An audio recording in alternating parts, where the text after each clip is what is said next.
Hello বন্ধুরা, আসসালামু আলাইকুম। আমি নাইম ইসলাম বরাবর মতন চলে আসলাম নতুন একটি ব্লগ নিয়ে আবারও।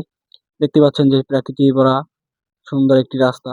এটা হলো পিরোজপুর জেলা নেসারাবাদ থানার অবস্থিত। তো মূলত আমি সহ আমার দুই বন্ধু আছে, আমরা প্রাইভেটে যাচ্ছি। তো চিন্তা করলাম জায়গাটা শেয়ার করি আপনাদের সাথে।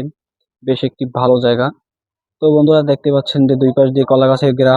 এই রাস্তাটা মূলত আপনার দেখবেন যে পুরা দুই পাশটা মানে কলা গাছ দিয়ে ঘেরা, পুরো রাস্তাটা এরকম। আর একটি মজার বিষয় যে দুই পাশে জমি আছে, ধান লাগানোর জমি। তো মাছ দিয়ে কলা রাস্তা, তারপরে কলা গাছ, তারপরে জমি, এটা একটা গ্রামের ফিল পাওয়া যায়, অন্যরকম একটা ফিল পাওয়া যায়। তো দেখতে পাচ্ছেন যে কত সুন্দর জায়গা। তো চলুন আমরা একসাথে একটা সিনেমেটিক শট দেখে আসি বন্ধুরা। Let's go.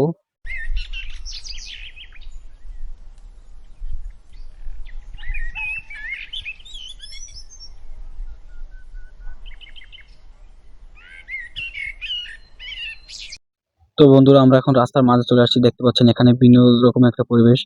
প্রথমে ছিল কলা গাছ দিয়ে ভরা দুই পাশ সেই রাস্তার, এখন দেখতে পাচ্ছেন যে খোলামেলা একটা পরিবেশ, মাঝে এই রাস্তা দুই পাশ দিয়ে নারকেল গাছের পরিমাণ একটু বেশি দেখা যাচ্ছে।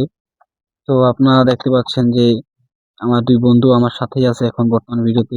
তো বন্ধুরা এই ভিডিওটি বড় না হওয়ার কারণ হলো এটা কোনো প্ল্যান ছাড়া ভিডিও, সেই কারণে। তো নেক্সট ভিডিও ইন্টারেস্টিং এবং প্রিমিয়াম হবে। তো আপনারা নেক্সট ভিডিও জন্য অপেক্ষা করুন। আর ভিডিওটি শেষ পর্যন্ত দেখার জন্য thanks for watching. Bye bye, আর সাবস্ক্রাইব করতে ভুলবেন না কেউ। Next video coming soon. Bye bye guys.